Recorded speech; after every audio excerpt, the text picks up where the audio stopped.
welcome to Black Explained, episode 8.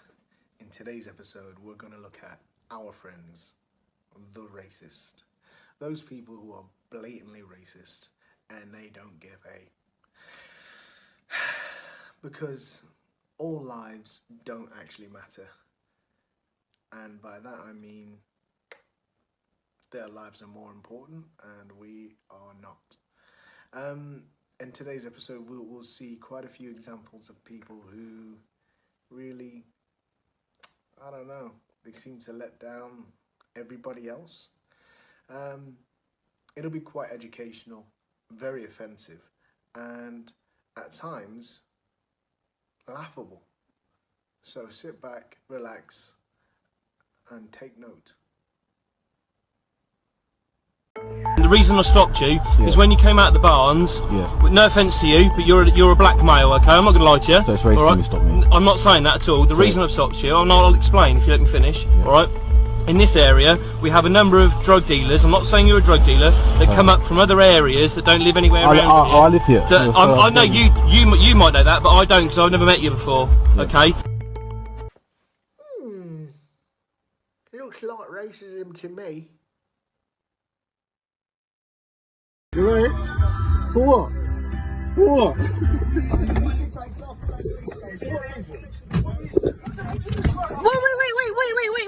he didn't do anything! No. For what? That's why you touched my son! He's in it! My son is in the car! I don't want you to hurt him! My son is in the car! No! Yeah, that was me! No one's going to be hurt, just get out of the car. You're going to be detained for a search, okay? And the section will place you. Get out of the car and we don't need to do this. You're detained for a search and PC Simpson from Larkhall Lane TSG base, okay? You're detained in a section 1 of place for a search for weapons. The reason being... It's alright, just relax. Within seconds of them pulling up to the car, they were out of the car, shouting, had their batons ready, and like an orange thing to break the glass. It all happened so quickly, and it was just a shock of what they were doing really. Ricardo then opened the door to get out, and they instantly, within seconds, dragged him out of the car, took his phone, took his watch, pinned him up against this post here, and said that we can smell cannabis. I then opened my door as I was sitting at the back, and I'm saying to them, he's done nothing wrong, we've done nothing wrong. The two female officers then grabbed me and grabbed my arms. I'm still have my phone up in my hand at this point. They then handcuff me. I'm trying to pull back into the car and say my son's in the car. He's 3 months old. That I'm not leaving him. And they're saying that I should relax and step out of the car, and that they're detaining me under a certain drug act. They're going to search the car for weapons. It's just insane. They only said that they can smell drugs on me because it was on their body-worn camera. So it looks like they have a reason to stop us. So I know the tricks that they're gonna say the things that makes them look good because I can't prove that they smelt something. And is there any doubt in your mind as to why you were stopped, you first? I think it's because he was a black man driving a nice car, and like the car just happens to be all black. Because why else would I have made that turn to then follow us? But I'm sure if he wasn't black, we wouldn't be here right now. But because he is, we are here, and that's a shame. That's just the world we live in. They need to not be so aggressive, and have a bit of respect when they speak to you, and just not always target the black people. You know, like we're innocents. Like we've done nothing wrong. We're professional athletes. We train more or less every day, and we have a child to look after. Like there are more things going on in the world right now, and we are not part of that.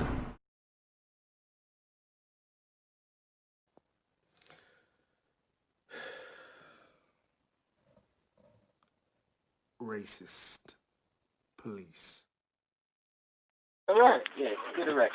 You're a scumbag. Yeah, you're a scumbag, bro. You tried to strangle me like a mother. No, I did strangle you. You did strangle me, yeah? Don't worry, bro. Why did you strangle me? Why did you strangle me? What did I do to you for you to strangle me? Kicking out what? I was handcuffed. I'm sitting down. I was handcuffed and I'm sitting down. How did I do anything to you? What? How did I stood up and I asked you where should I sit down? That's what I said to you. I stood up and I asked you where should I sit. Yes, I did. Yeah, I did. Oh well. He's there. In cuffs. I stopped for you, bro. Get a life, bro. Could have left you.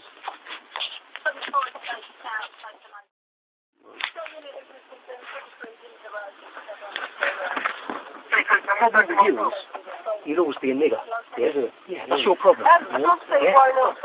That's your problem. You're trying to tell me I'm racist. You're trying to tell me racist comments. That's your problem. 805.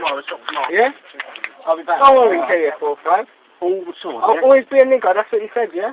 You'll always have black skin colour. Yeah, no problem, mate, no problem. I hear this all the time. Don't hide behind your colour, yeah? I get it all the time, officer. Don't hide behind your colour. All the time, don't worry, yeah? Don't worry, we'll definitely speak again about this. Be proud of I will. Don't hide behind your black skin. No problem. KF05, remember you're telling me this, yeah? Yeah? Don't hide behind my black skin. Make sure you do a lot with your 60 grand because you're not going to get it no more, bro. It's going to go all the way. It's going to go all the way, remember? All the way. All the way.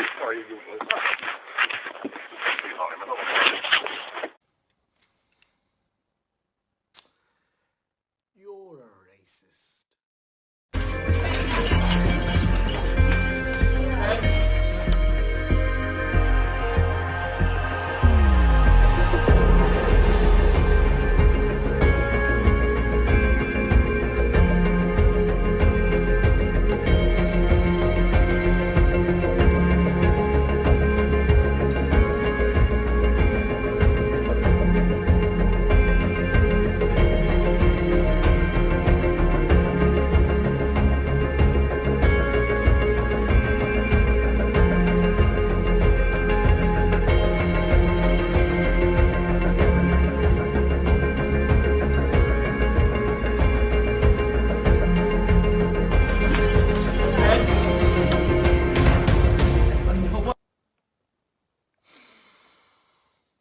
Racist hooligans. But inequality still persists.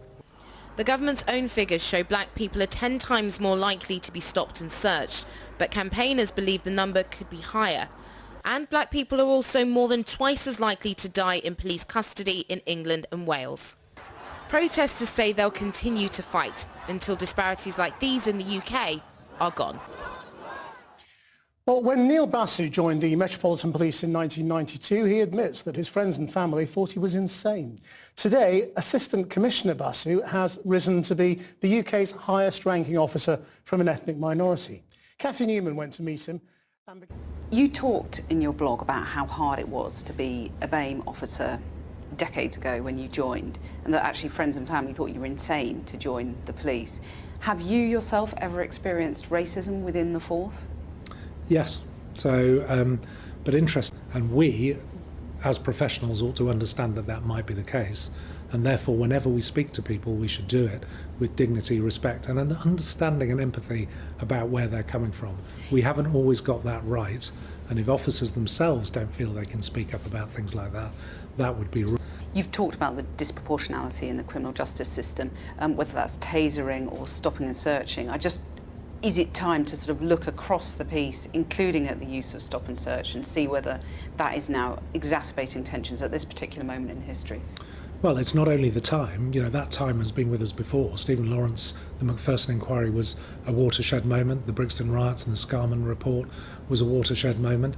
It's interesting that an event that happened thousands of miles away, I hope that's a watershed moment for the United States in the same way that the Macpherson inquiry was for us. But we should certainly sit up and take notice. But look again at stop and search. I mean, that's gone up massively in the last year. Well, in reality, the government and elected politicians and society will want to look at that issue, and it should. It is still the most iconic issue, and the separation in confidence between the black community and policing. So why do you think it is that more than 20 years since Macpherson, you're twice as likely to be fined for breaking lockdown in London if you're black, and more than 4 times as likely to get stopped and searched? Yeah, I mean, I think the Commissioner has addressed a lot of these issues. So the issue of disproportionality is true in the entire criminal justice system, and it's true here. But I'd go back to where we were in 1992, and then in the 80s and the 70s, and compare it to today. There is a dramatic difference between the way we police today and the way we policed then. So society is still racist, the police force is still racist, but not as racist as it was? Well, racism still exists in society. I mean, I think anyone who sat in your studio and talked to you about the fact that we have seen the end of racism is living in a different world. I mean, and within the police too. I mean, is the Metropolitan Police still institutionally racist? No, and I think that is a hugely difficult issue to answer if institutional racism means that your policies and processes within your institution are racist, it's not institutionally racist. If institutionally racist means there aren't equal outcomes for every... So there we have it. We haven't got to a point where we're all judged on an equal level playing field in Great Britain.